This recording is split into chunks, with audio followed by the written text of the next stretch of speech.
이순신. 평화롭던 어느 날, 저 멀리서 처음 보는 배들이 다가오기 시작했어요. 저 배는 뭐지? 저기다! 저기 쳐들어왔다! 왜군이 쳐들어왔다! 모조리 다 죽여버리자! 좋았어! 다 불태워버리자고! 일본 군사들이 조선에 쳐들어와 집과 곡식을 불태우고 사람들을 공격하기 시작했어요. 도망가! 우리나라 군사들이 열심히 일본군들과 싸웠지만 일본군의 숫자가 너무 많아 꼼짝없이 당하고 말았어요. 이렇게 일어난 임진왜란으로 우리나라의 많은 사람들이 재산을 빼앗기고 목숨을 잃었어요. 하지만 많은 군사들과 좋은 무기를 가지고 있던 일본군들을 물리치는 일은 쉽지 않았어요. 어찌나 위험한 상황이었는지 임금님께서도 피란을 가셔야 했어요. 그때 바다로 쳐들어오는 일본군들을 무찌른 우리나라 장군이 바로 이순신이에요. 이순신은 우리나라를 지키는 군대의 장군이었어요. 항상 정직하고 성실하게 우리나라를 지키기 위해 노력했죠. 이순신 장군은 어떻게 하면 많은 수의 일본군들을 무찌를 수 있을지 고민했어요. 여러분들이 우리 배에 올라타는 것을 막아야 한다. 그래, 새로운 배를 만들면 되겠구나. 장군, 뭘 그리고 계십니까? 이건 바로 거북선이라는 걸세. 하지만 옛날에는 무거운 철로 만든 배는 바다에 뜰 수 없다고 생각하는 사람들이 많았어요. 저 배는 바다에 꼬르륵 가라앉고 말 거야. 쓸데없는 짓을 하고 있구만. 하지만 사람들의 걱정과는 달리 거북선은 바다 위에서 멋지게 파도를 가르며 달렸어요. 이순신 장군이 만든 거북선이라는 배는 정말 대단했어요. 단단한 철과 뾰족뾰족한 가시를 둘러 적들이 쉽게 배로 올라오지 못하도록 만들었어요. 무시무시한 눈빛을 하고 있는 용의 입에서는 적을 공격하는 포탄을 쏠 수 있었죠. 우리나라 병사들은 안전하게 배 안에 있을 수 있으니 다칠 일도 없었답니다. 출격하라! 이순신 장군의 한마디에 우리나라의 배들이 일본군의 배를 무찌르려 나아갔어요. 한산도 대첩대의 일이었어요. 일본군의 수는 4만 명이 넘었고 우리나라 군인들의 수는 10,000명밖에 없었죠. 무려 4배 이상 차이가 났기 때문에 우리나라 군대가 이길 수 있을지 걱정이었어요. 장군, 적의 수가 너무 많습니다. 아니다, 이길 수 있다. 이때다! 하객진 전법을 사용하라! 그러자 우리나라의 배들이 학이 날개를 편 것 같은 모양으로 흩어졌어요. 펑! 쾅! 그러고서는 열심히 일본군들을 공격했어요. 일본 군사들은 어쩔 줄 몰라 했어요.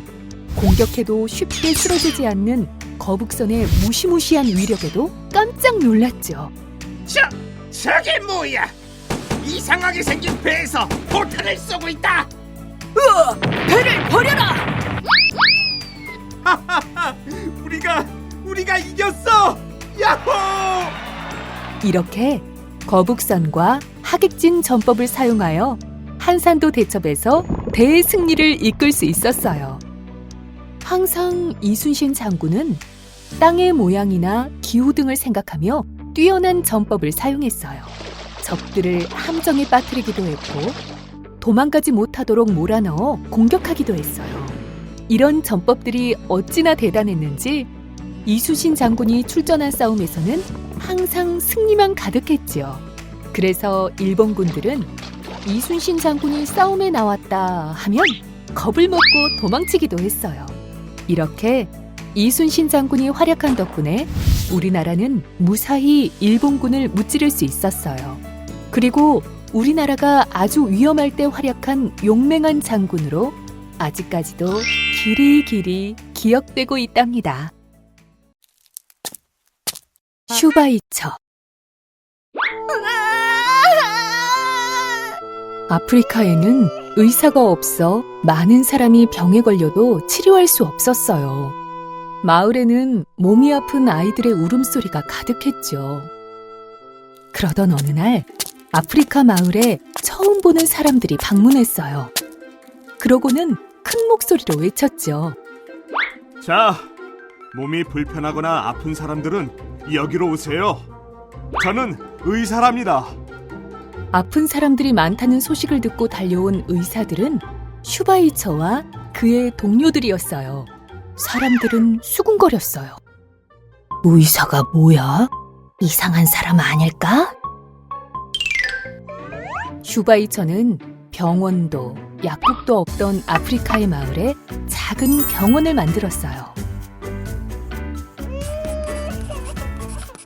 자, 이 약을 먹으렴.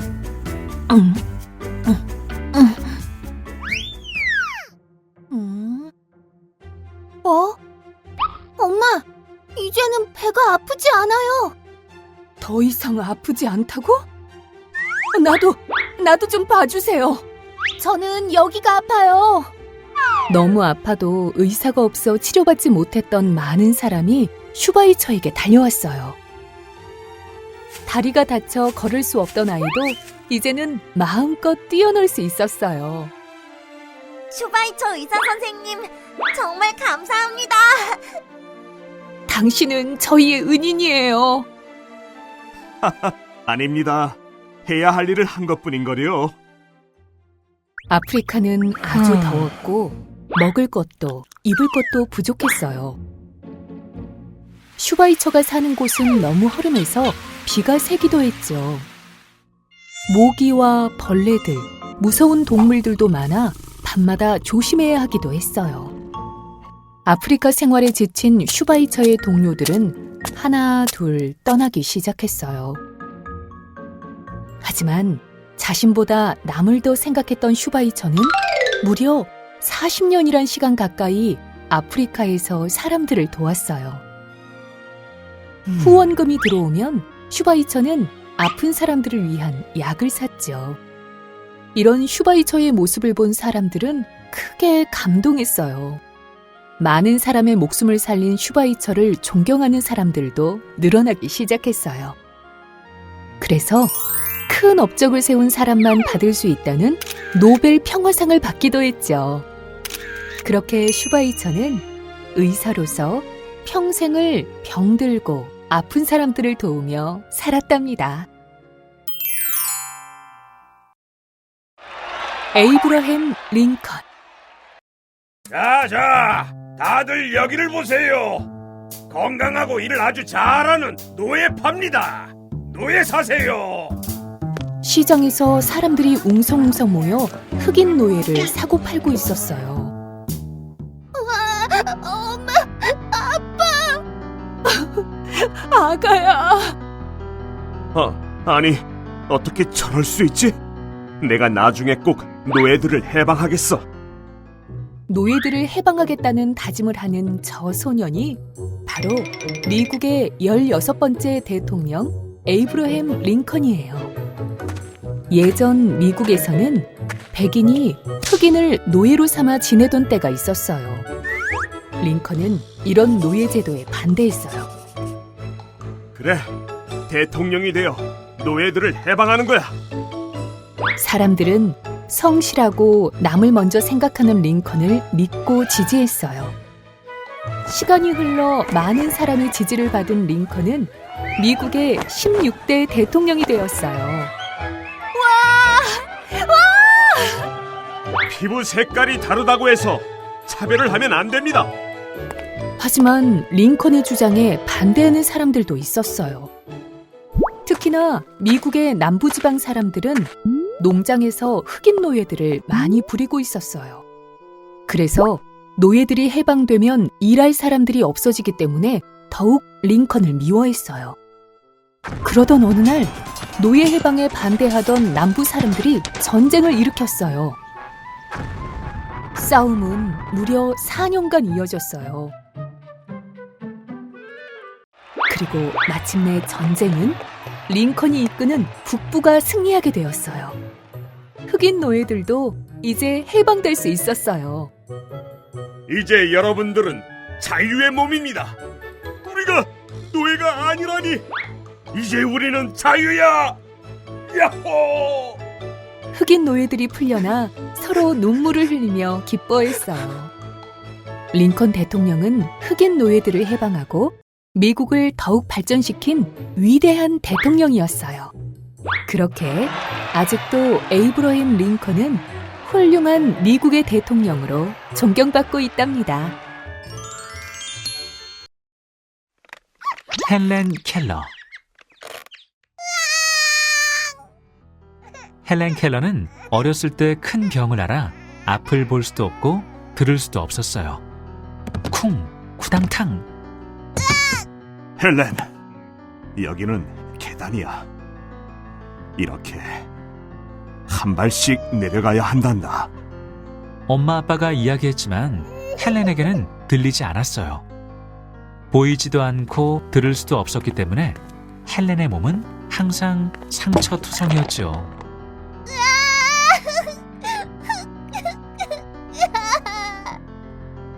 목이 마르거나 배가 고파도 헬렌은 스스로 음식을 찾아 먹을 수 없었어요.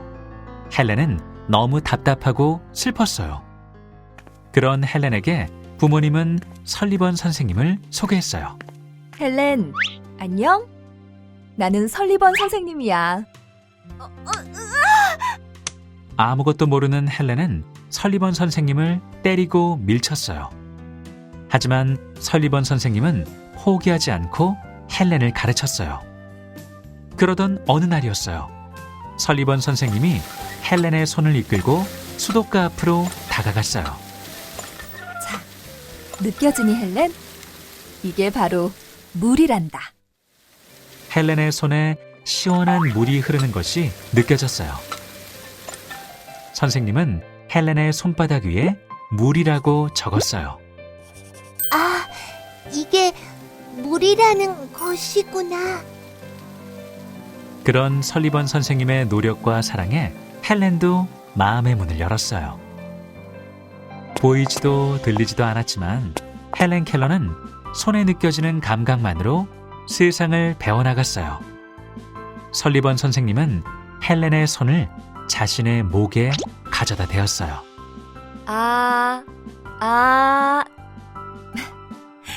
떨림이 느껴지니 헬렌?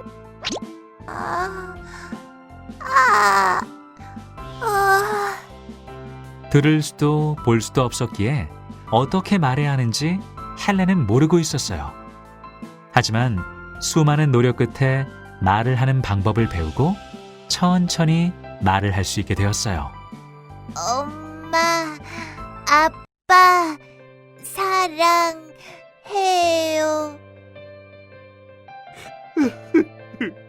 그래, 헬렌. 우리도 너를 사랑한단다.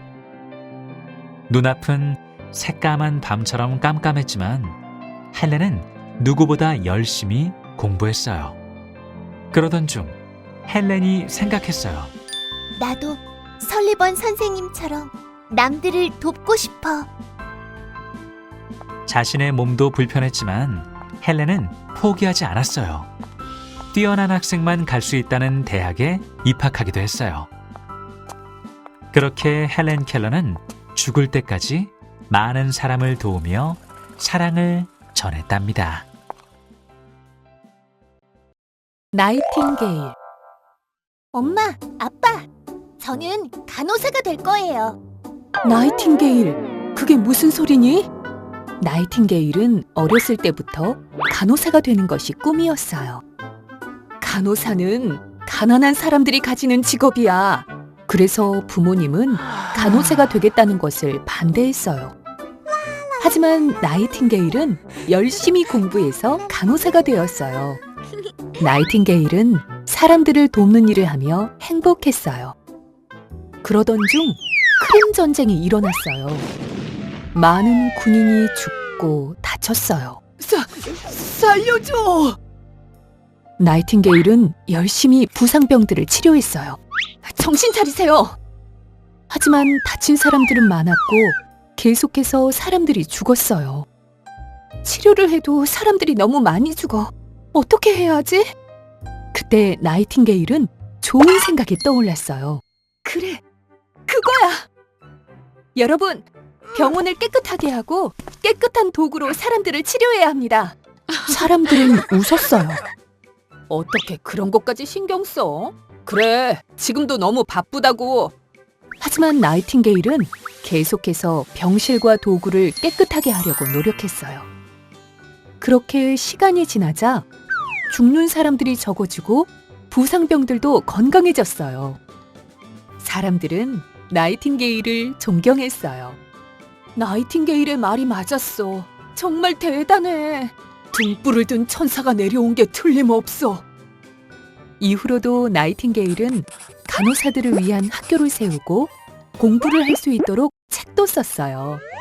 그렇게 나이팅게일은 간호사로서 평생을 남을 도우며 살았답니다. 마르코 폴로. 마르코, 같이 중국에 가자꾸나.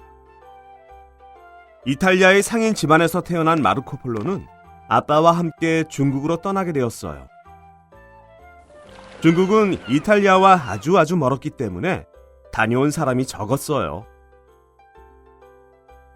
마르코는 중국이 어떤 곳일지 정말 궁금했어요. 중국으로 가기 위해 마르코는 바다에서 배를 타기도 하고 아주 더운 사막을 건너기도 했어요.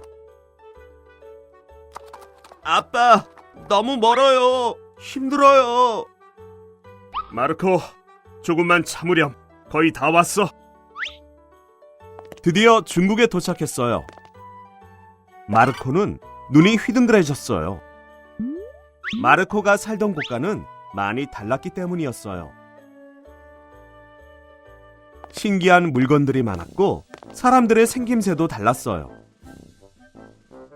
그때 중국의 왕이 마르코가 중국에 왔다는 소식을 듣고 마르코를 궁전으로 초대했어요. 궁전은 정말 크고 화려한 금으로 꾸며져 있었어요. 그래, 바다 건너 저 멀리서 왔다지. 그곳은 어땠는가? 이야기해주기에. 마르코는 왕에게 고향의 이야기를 아주 재미있게 들려주었어요. 중국의 왕은 이런 마르코를 마음에 들어 했어요. 재미있구나. 짐을 대신하여 이 나라 곳곳을 살피고 이야기해주게나. 마르코는 중국 곳곳을 여행하면서 많은 것을 구경했어요. 이런 화려한 무늬의 옷은 처음 보는걸? 오, 건물의 생김새도 고향과는 많이 다르군. 덕분에 마르코는 중국에 대해서 많은 것을 알 수 있었죠.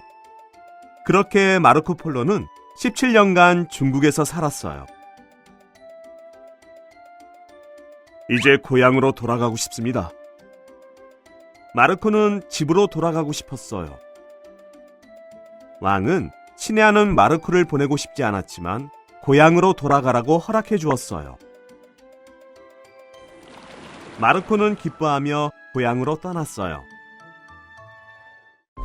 하지만 오랜만에 도착한 고향은 전쟁 중이었어요. 쿵! 이 자식, 이리 와! 으아! 마르코는 전쟁 포로로 붙잡혀 감옥에 갇혔어요. 그런데 우연히도 감옥에서 이야기 작가를 만났어요. 나는 중국에 다녀왔다네. 정말 신기한 것들이 많았지.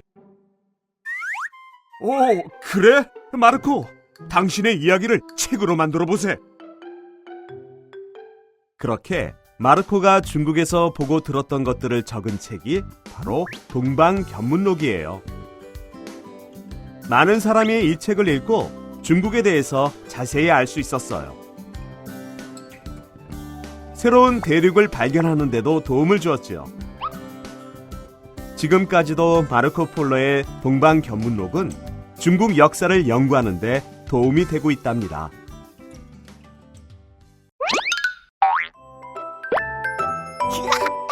좋아, 좋아요와 구독 버튼 눌러줘.